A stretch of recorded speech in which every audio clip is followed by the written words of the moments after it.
কোন উম্মত জান্নাতে যাওয়ার আগে অন্য কোন নবীর উম্মতেরা জান্নাতে যেতে পারবে না। ওই উম্মত যে উম্মত ডাল খায়, নাকি বাবা খায়। নবীজি ওই উম্মতের কথা বলেছেন, কুল্লু উম্মতি ইয়াদখুলুনাল জান্নাহ, আমার প্রতিটি উম্মত জান্নাতে যাবে, ইল্লা মান আবা, শুধু আবা বাদ দিয়ে। কিলা ইয়া রাসূলুল্লাহি মান আবা, সঙ্গে সঙ্গে সাহাবীরা জিজ্ঞাসা করেছিলেন, হে নবী আবা কি? নবীজি বলেন, আবা অস্বীকারী। এই পৃথিবীতে সত্যকে সত্য জানার পরে যারা মেনে নিতে চায় না, অহংকার করে, অস্বীকার করে, মুখ ফিরিয়ে নেয়, এরা। আর যারা আল্লাহর সৃষ্টি মানুষকে এই প্রতিপন্ন করে, তারা। দুইটা শর্ত এখানে। এই শর্তের ভেতরে আবার খ আছে, যারা সত্যকে সত্য জানার পরে মেনে নিতে চায় না, মানুষকে এই প্রতিপন্ন করে, মানুষকে মর্যাদা দেয় না, দাম দেয় না, কিছু মনে করে না মানুষকে। দুই নম্বরে দুনিয়ার ময়দানে যারা হিংসা করে, কি করে? আমাদের দেশে তো আর কারো ভেতরে হিংসা নেই। আমরা সবাই এই সত্যটা জানি যে হিংসা করলে পেছনের নেকিগুলো আল্লাহ সব কাটে। আগুন লাগলে যেভাবে ধ্বংস হয়, ওইভাবে ধ্বংস হয়ে যায়। পৃথিবীর এই ছোট্ট জীবনের জন্য আমার বিশাল জীবন আখিরাত আমরা নষ্ট করব। আমি সহ যারা আছি, আমাদের ভেতর থেকে যেন হিংসা বিদায় নেয়, বলেন আমিন। তাহলে ওই উম্মতের কথা নবীজি জানিয়েছেন, যারা সত্যকে প্রত্যাখ্যান করে না, জানার পরে সত্যের সামনে মাথা নত করে দেয়। সত্যকে সত্য বলে স্বীকার করার কারণে আবু বকর সিদ্দিক হয়েছিলেন। যে চার প্রকার মানুষকে আল্লাহ পুরস্কৃত করবেন, কোরআনে নাম দিয়েছেন, তার 3 নম্বরে হচ্ছে সিদ্দিক। অমাইয়ুতিল্লাহ ওয়ার রাসূলা ফাউলাইকা মা'আল্লাযীনা আন'আমাল্লাহু আলাইহিম মিনান নাবিয়্যিনা ওয়াস-সিদ্দীকিনা ওয়াশ-শুহাদা'i ওয়াস-সালিহিন ওয়া হাসুনা উলাইকা রাফীকা।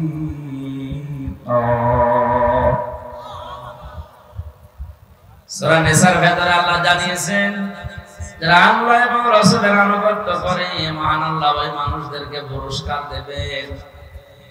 তাদের ভেতরে 1 নম্বরে যারা নবীরা, সিদ্দিকরা, শহীদরা এবং সালিহিন নেককার বান্দারা।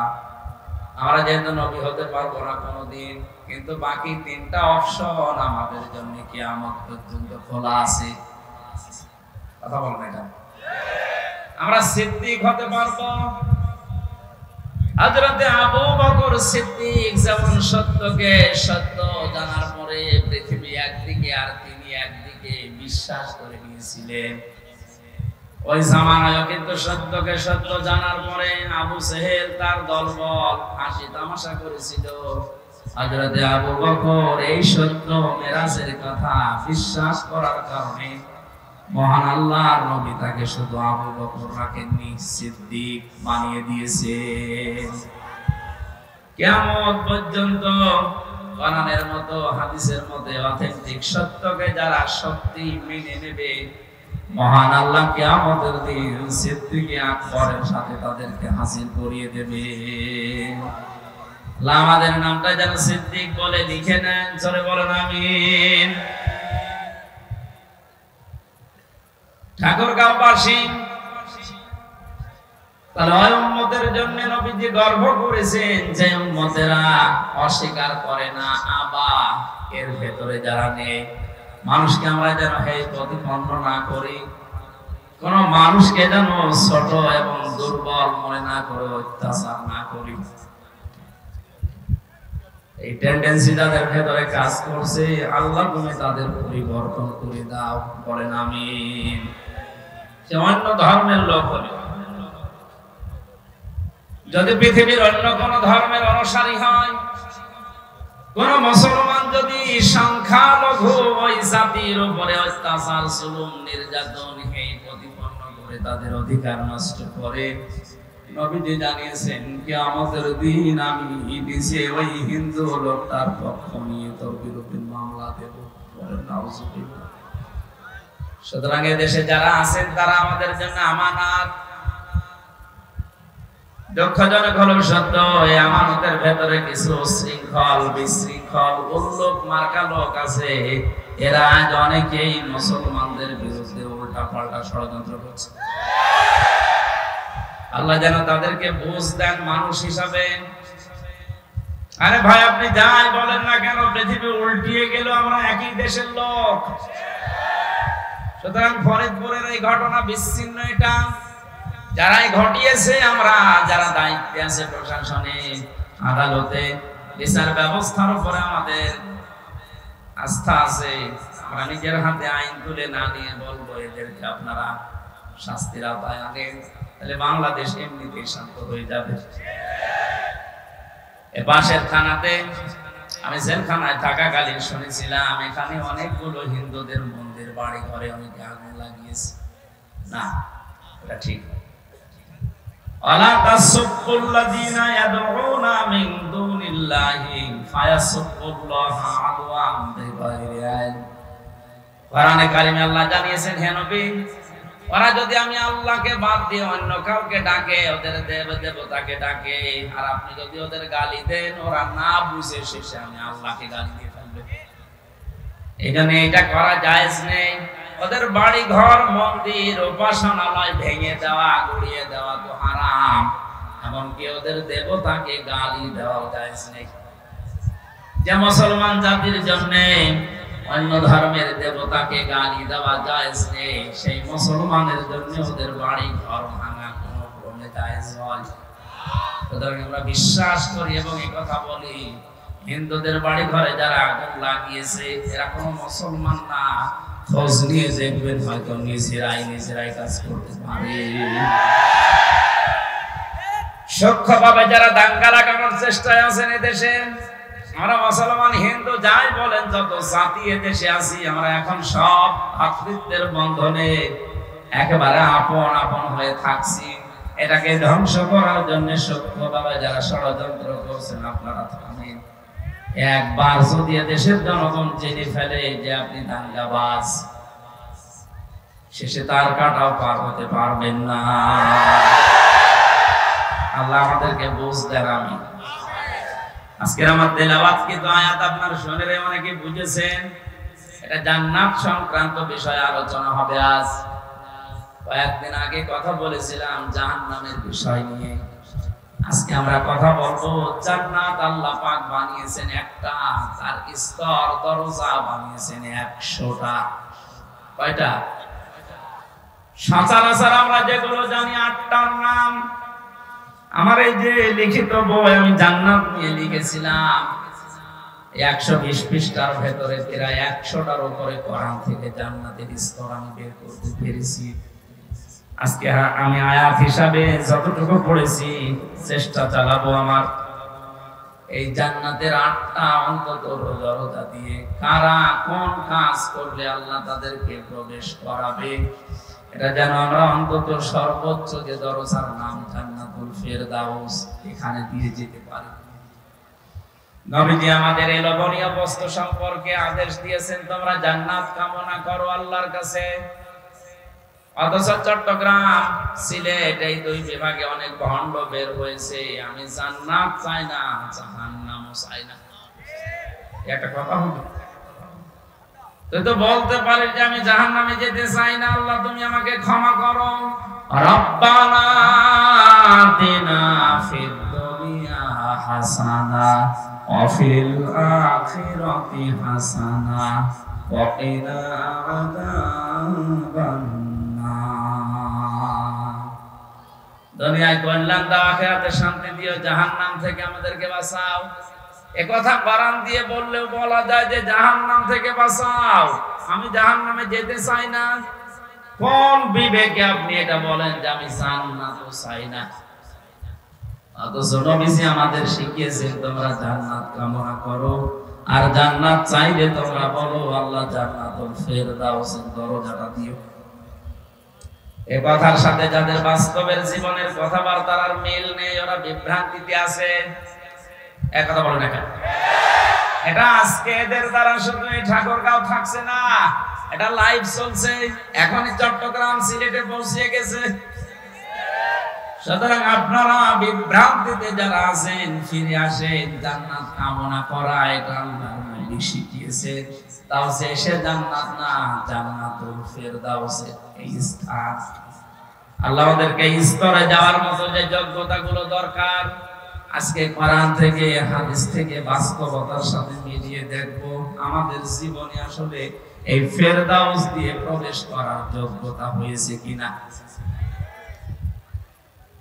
এখানে যদি আজকের সভাপতি আলহাজ কি জানো নাম, নজরুল সাহেবকে বলা হয় যে জান্নাত কয়টা বলেন তো, বলবে 8টা। কয়টা? অথচ জান্নাত আল্লাহ পাক বানিয়েছেন একটা, তার দরজা বানিয়েছেন, স্তর বানিয়েছেন 100টার উপরে। আমরা বেশিরভাগ মানুষ জানি 8টা। আসেন তো একটা একটা করে 100টা পর্যন্ত যেতে যত সময় লাগে থাকবে। এত সময় থাকা সম্ভব না, কারণ এ বলতে অনেক সময় লাগে। বলে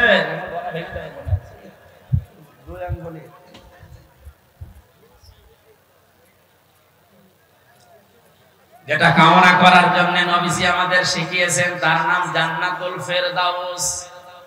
আল্লাহ এই দরজা এমন সুন্দরভাবে বানিয়েছেন। পড়লাম কোরআনে কারিমে সূরা কাহাফ 107 এবং 8 নম্বর আয়াত আল্লাহ জানিয়েছেন, ইন্নাল্লাযীনা আমানু ওয়া আমিলুস সালিহাত কানাত লাহুম জান্নাতুল ফিরদাউসি নুজুলা। বলেন আল্লাহু আকবার। খুব মনোযোগ দিয়ে শুনবেন। মনে করছেন এই আয়াত তো সে জন্মের পর থেকে শুনছি না, গতানুগতিক কথা আমি বলছি না, এখান থেকে গুরুত্বপূর্ণ কিছু শিক্ষা আমি বের করব বাস্তবের সাথে মিলিয়ে। এটা হয়তো আমার বিরুদ্ধেও যেতে পারে, আমিও পরিবর্তন হব। কথা বলেন, আমাদের যার গায়ে লাগবে তাকেই পরিবর্তন হওয়া লাগবে। কারণ বয়ান এখন আর হামজা করছে না, বয়ান করছে সরাসরি আল্লাহ নিজে। আমার মুখ দিয়ে শুধু অ্যাডভার্টাইজ হচ্ছে। আল্লাহ পাক জানিয়েছেন ইযকুম লাআল্লাকুম তাযাক্কারুন। ওয়াজ তো করি আমি আল্লাহ, ওয়াজ কে করে? হামজা ওয়াজ করছে, ওয়াজ সরাসরি আল্লাহর, আমি শুধু অ্যাডভার্টাইজ করে শোনাচ্ছি। এজন্য মনে করবেন আল্লাহ নিজে এখানে ওয়াজ করছেন আর আমার মুখ দিয়ে শুধু অ্যাডভার্টাইজ হচ্ছে। আল্লাহর কথা শুনতে হলে যেরকম মন মানসিকতা লাগে, যেরকম কান লাগে, যেরকম স্থিরতা লাগে, ঠিক ওইভাবে করে একটু সময় নিয়ে বসেন। ঘন্টাখানে বসা যাবে না, কষ্ট হচ্ছে আমি তো দেখতে পাচ্ছি। যে ইবাদতে কষ্ট বেশি ওই ইবাদতে সওয়াব বেশি। আর আমাদেরকে আল্লাহ দুনিয়াতে যেহেতু ইবাদতের জন্যই বানিয়েছেন, লাকাদ খালাকনাল ইনসানা ফি কাবাদ, অবশ্যই আমি মানুষকে বানিয়েছি কষ্টের পরে কষ্ট সহ্য করে। ইয়া আইয়ুহাল ইনসানু ইন্নাকা কাদিহুন ইলা রাব্বিকা কাদহান ফামুলাকি। হে পৃথিবীর মানব মণ্ডলী, তোমাদের রব পর্যন্ত পৌঁছাতে হলে কঠোর পরিশ্রমের মাধ্যমে পৌঁছানো লাগবে। আজকের এই ঠাকুরগাঁওয়ের মানুষগুলো আল্লাহ পর্যন্ত পৌঁছাতে পারবে বিশ্বাস করছে কষ্ট দেখে। যারা কষ্ট করে বসে আছেন আপনি বিশ্বাস করতে পারেন আপনার সওয়াব ডবল হচ্ছে। মনে করছেন সওয়াব যখন ডবল হচ্ছে একটু মারামারি করি, পরিবেশ আবার নষ্ট করলে যে আমলে সওয়াব বেশি, ওইটা নষ্ট হবে, গুনাহ হবে ডবল। এদিকে হিসাব করে একটু কষ্ট সহ্য করেন। সূরা কাহাফ নামকরণ, ঐতিহাসিক প্রেক্ষাপট, শানে নজরুলের যে বিষয়গুলো সব বলতে গেলে গরমে আমিও পাচ্ছি না, সব বাদ দিয়ে একবার আমরা তাফসিরে চলে যাই। আল্লাহ বলেন ইন্নাল্লাযীনা, নিশ্চয় যে বাজারা, আমানু, ঈমান এনেছে, ওয়া আমিলুস সালিহাত, পৃথিবীতে যারা ভালো ভালো কাজের আঞ্জাম দিয়েছে। এবার আসেন তো আয়াতের দুইটা বিষয় নিয়ে যতক্ষণ পারি আমরা চেষ্টা করি তাফসীর করার। আল্লাহ জানিয়েছেন যারা ঈমান এনেছে না ঈমান পেয়েছে? বলেন বলেন। ঠাকুরগাঁর মুসলমানেরা আপনারা ঈমান এনেছেন না ঈমান পেয়েছেন? হ্যাঁ, পেয়েছে। আল্লাহ তো ঈমান পেয়েছে কথা কোরআনে দেয়নি যে যারা ঈমান পেয়েছে, তাহলে আমাদেরকে ঈমান আনতে হবে। আমরা তো বাপ দাদা মা এদের কাছ থেকে শুধু ঈমান পেয়েছি, আর অনেকে শুনে শুনে না, ঈমান পাওয়া জিনিস না, ঈমান আনা জিনিস। আমরা আজকে ঈমান আনতে চাই। আমানতু বিল্লাহি কামা হুয়া বিআসমাইহি ওয়া সিফাতিহি ওয়া ক্বাবিলতু জামিয়া আহকামিহি ওয়া আরকানি। সমাপ্তবে পড়িয়েছে এই বাক্যগুলো। ওই সময় বুঝি না, এখন দেখি দুনিয়া আখিরাত সব এই বাক্যের ভেতরে ঢুকিয়ে আছে। কেউ যদি বলে আমানতু বিল্লাহ, আল্লাহ আমি ঈমান এনেছি, আল্লাহ পাক বলেন চারটা কথা তোর জীবনে থাকা লাগবে। কয়টা? আবার বলেন তো আমরা ঈমান এনেছি না ঈমান পেয়েছি? যারা ঈমান পেয়েছেন তারা ঈমান আনেন। কিভাবে ঈমান আনবেন? হযরতে বেলাল যেভাবে ঈমান এনেছিলেন, হযরতে খাব্বাব যেভাবে ঈমান এনেছিলেন, ওনারা ঈমান আনার পরে পরবর্তী শব্দ কি? কামা হুয়া, আল্লাহর প্রতি আমি ঈমান এনেছি, যিনি যার অস্তিত্ব আমি স্বীকার করলাম, তিনি একজন আছে। আল্লাহ একজন আছে না নেই? এই কথা বিশ্বাস আমরা করি, আল্লাহ একজন আছে। কিয়ামতে এই জবাবটা আমরা তুলে ধরতে পারবো। ময়দানে মহাশার এরকম কোটি কোটি মানুষেরা যখন থাকবে, এর ভেতরে যারা দুনিয়ায় এই কথা স্বীকার করেছিল কামা হুয়া, আল্লাহ একজন আছে, এই কথার দ্বারাই কোটি কোটি মানুষ আল্লাহ জান্নাতে দিয়ে দেবে।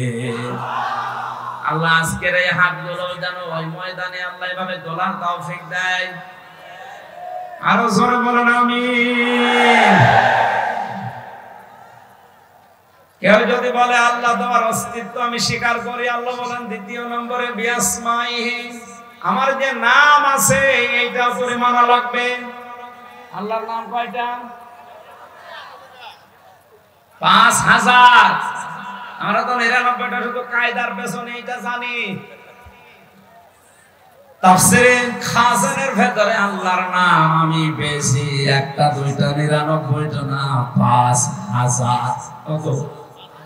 হয়তো আমরা সবগুলো জানি না, তাই যে কয়টা জানেন ওই কয়টা নামের উপরে এবং ওই নামের যে অর্থে, এই অর্থের উপরে আপনাকে বিশ্বাস করা লাগবে। মানুষ যদি বলে আল্লাহ তোমার নাম রাজ্জাক, রিজিকের মালিক শুধুমাত্র তুমি আর কেউ না, এই কথাটা প্র্যাকটিক্যাল লাইফে মেলানো অত সহজ না। এটা মেলাতে গেলে অনেকের চাকরির উপরে ভরসা শেষ, ক্ষেত খামারের উপরে ভরসা শেষ, ব্যবসা বাণিজ্যের উপরে ভরসা শেষ। এটা দৃঢ়ভাবে সাহাবীদের মতো তার ভেতরে বিশ্বাস আনবে রিজকের একমাত্র মালিককে।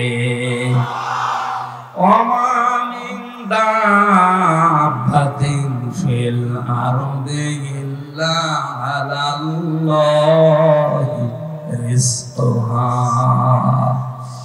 আল্লাহ পাক বলেন জমিনে এমন কোন বিচরণশীল জীব নেই যার রিজকের দায়িত্ব আমি আল্লাহ নিজের হাতে নেইনি। বর্ণনা যদিও দুর্বল, আমি শিক্ষার জন্য বলছি। হযরতে সুলাইমান নবী আলাইহিস সালাম একবার আল্লাহকে বলেছিলেন, আল্লাহ তুমি রাজ্জাক, রিজকের একচ্ছত্র মালিকানা তোমার। ইন্নাল্লাহা হুয়ার রাজ্জাকুল কুওয়াতিল মাতিন। রিস্কের মালিক তুমি, এটা আমি বিশ্বাস করি মনে প্রাণে। তুমি যে সবাইকে রিজিক দাও এটাও আমি বিশ্বাস করি। আমি তোমার কাছে একটা আরজি পেশ করি, তোমার যত সৃষ্টি আছে আমি একটা দিন খাওয়াতে চাই। আমাকে যে বিশাল সাম্রাজ্য দিয়েছো, বিশাল ক্ষমতা দিয়েছো, এটার উপরে ভর করে আমি এ দায়িত্ব নিতে চাই। আল্লাহ পাক তিনবার তাকে বলেছিলেন না, এটা সম্ভব না। নাছর বান্দা হয়ে যখন বললেন আমি চাই, আল্লাহ পাক বলেন একদিনের দরকার নেই, মাত্র এক বেলার খাবারের দায়িত্ব তোমারে দিলাম, যাও দেখি কেমন পারো।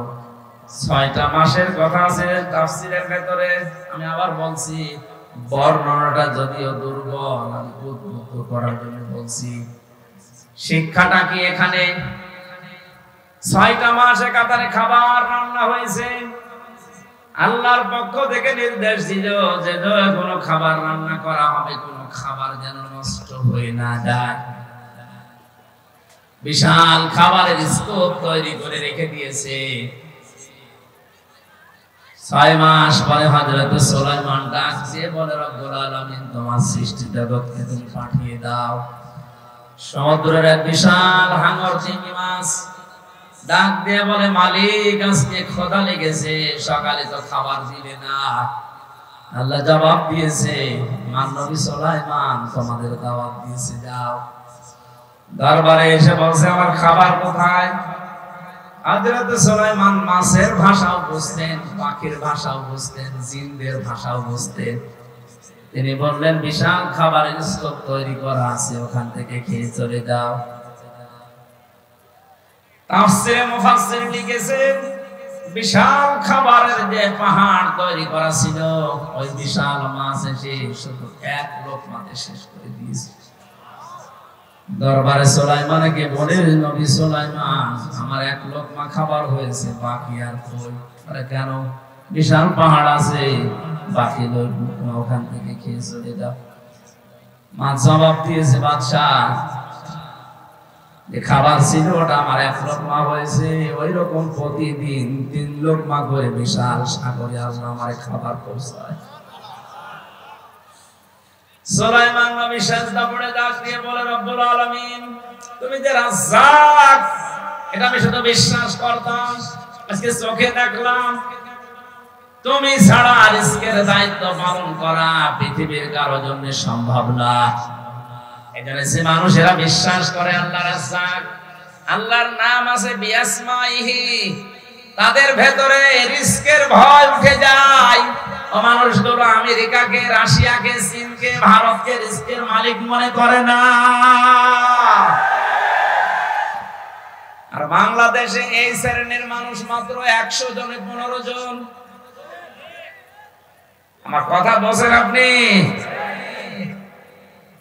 যখন এই বিশ্বাসে বিশ্বাসী মানুষ 100 জনের 15 জন না 51 জন পর্যন্ত তৈরি হয়ে যাবে, যে বিআসমাইহি, আমি এমন আল্লাহর উপর ঈমান এনেছি যার অস্তিত্ব আছে, যার নাম আছে, 5000 নামকে আমি মনে প্রাণে বিশ্বাস করি এবং মেনে নিয়েছি।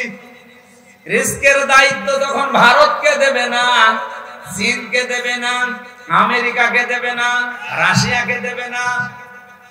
আল্লাহ ছাড়া রিজকের দায়িত্ব কারো হাতে নেওয়া সম্ভব না। এই কাহিনীটা শোনার পরে ওর বিশ্বাস আরো বেড়ে যাবে। দেশের দায়িত্বে যারা আছেন কারো উপরে ভয় না পেয়ে রিজকের মালিক আল্লাহকে মনে করে সঠিক পথে কোরআনের দিকে ফিরে আসা দরকার। মহান আল্লাহ আমাদেরকে এখনো রিজিক ওইভাবে পৌঁছাতে পারে। আমরা এই ভয়টার কারণে আজ সত্যকে সত্য বলে তুলে ধরতে পারি না। এই কথা বলে না কেন? 57টা মুসলমান রাষ্ট্র দুনিয়ায়, আমাদের প্রধানমন্ত্রী অন্তত সেইভাবে একটু প্রতিবাদ জানিয়েছে এই নিকৃষ্ট জাতি ইহুদিদের বিরুদ্ধে। 57টা মুসলমান রাষ্ট্রের প্রধানরা যদি এতটুকু জানাতো, ইরান একটা কাজ করছে, সবাই যদি এভাবে রিজকের দায়িত্ব আল্লাহ, তুমি একমাত্র মালিক, একথা বিশ্বাস করে আমেরিকাকে ভয় না করে, রাশিয়া, চীন, ভারতের উপরে ভরসা না করে আল্লাহর দিকে ফিরে আসতাম, আল্লাহর কসম ওই মানুষগুলো এমনিতে আল্লাহ মুক্ত করে দিত। তাদের নিজেদের আপন জায়গা তারা বসবাস করতে পারবে না, উড়ে এসে জুড়ে বসে আজ ওদেরকে দুনিয়া থেকে বিদায় করে দিচ্ছে। আমার কথা গভীরে যাচ্ছে, কিন্তু আপনি চিন্তা করলেন আমরা কিন্তু ঈমান পাইনি, আমরা ঈমান আনছি এখন। আর ঈমান আনার প্রথম পদ্ধতি আল্লাহর অস্তিত্ব স্বীকার করা, আল্লাহর নামগুলো বিশ্বাস করা এবং প্রতিটি নাম প্র্যাকটিক্যাল লাইফে মিলানো। আপনি যেমন রাজ্জাক হিসাবে আল্লাহকে মেনে নিয়েছেন, হাকিম হিসাবে আল্লাহকে মানা লাগবে। হাকিম মানে বিচারক, হাকিম মানে বিচার করার একমাত্র ক্ষমতা কার? আলাইসাল্লাহু বিআহকামিল হাকিমিন। আল্লাহ পাক বলেন আমি কি সর্বশ্রেষ্ঠ বিচারক না? আল্লাহর বিচার বাদ দিয়া যারা নিজেদের মন মতো বিচার করছে, আপনি শুধু ঈমান পেয়েছেন, ঈমান আনেননি। আমার মনে হয় কথার অর্থ আপনি না বুঝে আন্দাজে চিল্লালেন। এক কথা বলছেন, বিআসমা এর ভেতরে যে 5000 নাম আছে, যেহেতু এসএম এর বহুবচন আসমা, আজ আমরা 96% মুসলমান এই দেশে বাস করছে। সত্যি যদি আমরা এই আয়াত অনুযায়ী ঈমান না পেয়ে ঈমান আনতাম, আল্লাহর কসম আল্লাহর আইনগুলো দ্বারা বিচার আমরা দেখতে পেতাম। নবীজিকে আল্লাহ জানিয়েছেন ফালা রাব্বিকা লা ইউমিনুনা হাত্তা ইউহাক্কিমুকা ফিমা শাজারা বাইনাহুম সুম্মা লা ইয়াজিদু ফি আনফুসিহিম হারাজাম মিম্মা কাদাইতা ওয়া ইউসাল্লিমু তাসলিমা। সূরা নিসার 62 নম্বর আয়াতে আল্লাহ জানিয়েছেন, হে নবী আপনার রবের নামের কসম। কসম করছেন কে? কার নামে? আল্লাহ নিজেই তার নিজের নামে কসম দিচ্ছেন। তার মানে কথা তো শক্ত। আমি যদি এখন আমার নিজের বংশের নামে, আমার বাবার নামে, আমার নাম হামজার নামে কসম দিয়ে থাকি, বুঝতে হবে বিষয়টা বড় শক্ত বিষয়। আল্লাহ নিজেই বলেন ফালা ওয়া রাব্বিকা, হে নবী আপনার রব কিন্তু তার নিজের নামে শপথ করছেন। লা ইউমিনুনা, কখনো আপনার ঈমান আনা হয়নি, আপনি মুমিনই হতে পারেননি। হাত্তা ইউহাক্কিমুকা ফিমা শাজারা বাইনাহুম, যতক্ষণ পর্যন্ত নিজেদের ভেতরে কোন বিষয়ের বিচারক হিসাবে আমি নবী মুহাম্মদ রাসূলুল্লাহকে তোমরা না মানবে। শুধু মেনে নিলেই হবে না, স্বতঃস্ফূর্তভাবে আনন্দ চিত্তে মানা লাগবে। আজ যারা নবীজির বিচার ব্যবস্থাকে, আল্লাহর পাঠানো বিচার ব্যবস্থা মানেন না, আল্লাহর কসম আপনার ঈমানে সমস্যা এখনো লেগে আছে। আশা করছি আপনি ঈমান পেয়েছেন, ওটা হবে না, ঈমান আজকে আনবেন। কথা বলেন না। ঈমান আনতে হলে আল্লাহর নাম আছে শুধু বিশ্বাস করে শেষ। প্রতিটি নামের অর্থের সাথে মিলিয়ে নিজের জীবনকে। হিন্দুরা 12 মাসে 13 পূজা করে, 33 কোটি দেবতা তাদের। কত? হয়তো অনেক হিন্দু ভাইরা তাদের দেবতার নামও জানে না, কিন্তু বিশ্বাস করে যে দেবতার সংখ্যা কত। বলেন না কেন? আমাদের যে আল্লাহ মালিক কয়জন? নাম কত? আমি বললাম না প্রতিটি শব্দ থেকে আমরা শিক্ষা নেব। এবার আসেন শিক্ষাটা কি। যদিও এই রংপুর বিভাগের জন্য এটা প্রযোজ্য না, এটা রংপুর না, এটা রাজশাহী কি চট্টগ্রাম আর সিলেটের গেলে বলা যেত। আলিল্লাহিল আসমাউল হুসনা ফাদউহু বিহা ওয়াদারুল্লাযীনা ইউলহিদুনা ফি আসমাই সায়াজজাউনা মা কানু ইয়ামালুন। সূরা আরাফ 9 নম্বর পারা 13 নম্বর পৃষ্ঠা 4 নম্বর লাইনের 180 নম্বর 81 নম্বর আয়াত। এটা তাফসীরে ফি জিলালিল কোরআনে সাইয়্যিদ কুতুব লিখেছেন। আল্লাহ পাক বলেন আমার অনেক নাম আছে, যে কোনো নামে পারো আমাকে ডাকো, কিন্তু সাবধান, আমার নাম যারা পরিবর্তন করে ফেলে, আমার নাম যারা ইলহাদ করে, উলট পালট করে, তাদের সাথে তোমরা আমাকে ডাকবা না। কে বলছে? সুতরাং আল্লাহ আল্লাহ বলতে বলতে তারা হো হো বলে তাদের সামনে মিলে মিশে আর ডাকা যাবে না। আল্লাহর নাম যারা পাল্টিয়ে অন্য নামে ডাকে, এক কথা বুঝতেছে?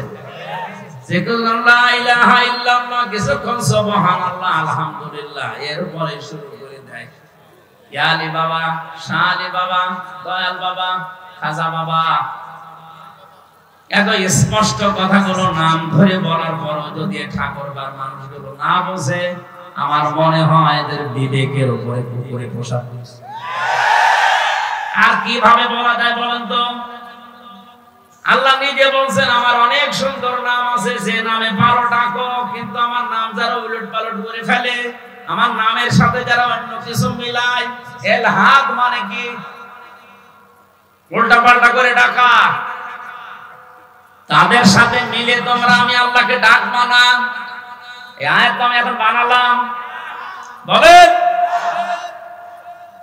আল্লাহর নাম আছে একটা দুইটা না, আমরা শুনলাম তাফসীরের ভাষা দিয়ে 5000। আপনার যদি মনে হয় যে আল্লাহ আল্লাহ বলতে কিছুক্ষণ ভালো লেগেছে, এবার আল্লাহ বলবো না রহমান বলবো, বলেন, কোনো অসুবিধা নেই। আপনি বলেন ইয়া রহমান ও ইয়া রহিম বলেন, অসুবিধা নেই। কিন্তু আল্লাহর নামের সাথে অন্য কাউকে আপনি মেলাতে পারবেন না। ইয়া খাজা, ইয়া খাজা, আল্লাহর কোন নাম আছে? ইয়া আলী বাবা, ইয়া আলী বাবা কোন নাম আছে? এমনকি চট্টগ্রাম বিভাগে অনেকে রাসূলের মহব্বতের নাম দিয়ে বিশ্বনবীর নাম ওরা জিকির পর্যন্ত বানিয়ে ফেলেছে। ইয়া রাসূলুল্লাহ, ইয়া রাসূলুল্লাহ, ইয়া রাসূলুল্লাহ ডাকতেছে, কবিরা গুনাহ হবে আপনার। রাসূলের নামে শুধু দরুদ পড়া যায়, জিকির করা যায় না। জিকির করা যায় কার নামে? আমি আবার বলছি, আমরা যারা ঈমান পাইনি, ঈমান এনেছি, তারা আমরা আল্লাহর অস্তিত্বকে যেমন স্বীকার করলাম, আল্লাহর নাম আছে এইটাও স্বীকার করা, এবং প্রতিটি নামের সাথে আমার প্র্যাকটিক্যাল লাইফ মিলানো। আমি তো রাজ্জাক হিসাবে আল্লাহকে মেনে নিয়েছি, হাকিম হিসাবে আল্লাহকে মেনে নিয়েছি, রব হিসাবেও আমাকে আল্লাহকে মানা লাগবে। 3 নম্বরে কি বলেছিলেন? অসিফাতিহি, আমি এমন আল্লাহর উপরে ঈমান এনেছি যার শুধু গুণাগুণ নেই, এই গুণের কার্যকারিতা আছে। হিন্দু ভাইদের দেবতাদের নাম আছে, কিন্তু নামের কার্যকারিতা কিয়ামতের আগে আপনি দেখাতে পারবেন না। এখন যদি বলেন আমার ধর্মকে আপনি ছোট করছেন না, আপনি বাস্তবে মিলান। আমি যতটুকু বাস্তবে দেখেছি, এদিকে তাকান, মোনাজাতের পরে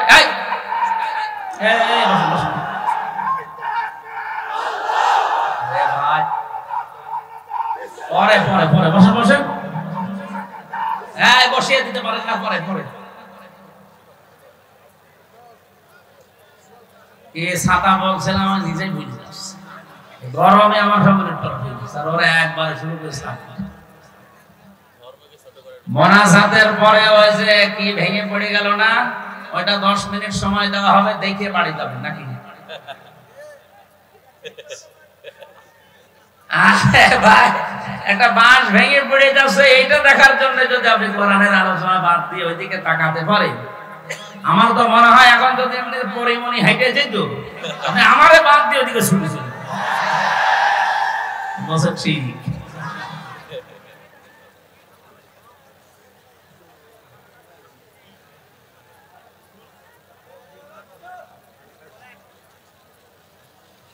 মুসলমান ভাইরা, আমরা বোঝাচ্ছিলাম আল্লাহ রাব্বুল আলামিন যে নামগুলো নিয়েছেন, নামের সাথে আমরা পরিচিত হয়েছি, গুণাগুণের সাথে। এক সাহাবী নবীজির কাছে আসলেন, নবীজি তাকিয়ে দেখেন তার কাঁধের উপরে একটা মূর্তি, তার নাক ভাঙা, মাটি দিয়ে মূর্তি বানিয়েছে নাক ভেঙে। নবীজি বললেন তোমার এই দেবতা, এই মূর্তির নাক ভাঙা, কারণ কি? লোকটা বলে ইয়া রাসূলুল্লাহ, এটা আমার মূর্তি না, এটা আমার দেবতা খোদা। এরা সব সময় আমি সঙ্গে রাখি, না জানি কখন কোন বিপদে পড়ি। বিপদ থেকে বাঁচার জন্য আমি সব সময় সাথে রাখি। হঠাৎ আমার প্রসাব পায়খানার প্রয়োজন দেখা দিয়েছে, খোদাকে নিয়ে তো আর পায়খানায় যাওয়া যায় না। এই জন্য রাস্তার পাশে রেখে আমি কাম সারতে গেলাম, এসে দেখি ওর মাথা থেকে পা পর্যন্ত পুরা ভিজা। মনে করলাম খোদার গা ভেজা, না জানি কোন রহমত বরকতের পানি হবে। জহব্বা বের করে চাটলাম, খাইলাম, দেখে একটা ঝাঁজ কেমন গন্ধ গন্ধ টক টক লাগে। চিন্তা করলাম রহমতের পানি, বরকতের পানি, টক টক লাগবে কেন? আর একদম ঝাঁজ এরকম একটা উদ্ভট গন্ধ কেন? পাশে তাকিয়ে দেখি একটা কুকুর ওর নিচ দিয়ে পানি টপকাচ্ছে। এবার টের পেয়েছি কোন রহমতের পানি। আমার মেজাজ গেল খারাপ হয়ে, ওর দিকে তাকিয়ে বললাম, তুই খোদা না খুদা? কুকুরের প্রসাব থেকে নিজের বাঁচাতে পারো না, আমি বিপদে পড়ে আমার বাঁচা লাফি দিয়ে রাগ করে বলে দিয়েছি এক আসার, তোর নাক ভেঙে গেছে। নবীজি বলেন, আমার কাছে কেন এসেছ? লোকটা বলে, ইয়া রাসূলুল্লাহ, এদের অসারতা, এদের কল্প কাহিনী, এদের মিথ্যাচার, এদের অজ্ঞতা, এদের সব আমার কাছে এখন স্পষ্ট। এরা কিচ্ছু করতে পারে না, বেকার আমি সময় নষ্ট করেছি। আজকে আমি আলোর সন্ধান পেতে চাই, মেহেরবানি করে আমি আপনার কাছে কালেমা পড়তে চাই, পড়িয়ে দেন। আর যারা মানুষ হিসাবে এলাকায় বসবাস করছেন, অন্য জাতিতে যারা আছেন, চ্যালেঞ্জ দিলাম, আপনি যে নাম দিয়েছেন আপনার দেবতার, ওই নাম পর্যন্ত শেষ নামের কোন গুণাগুণ কার্যকারিতা আপনি দেখাতে পারবেন না।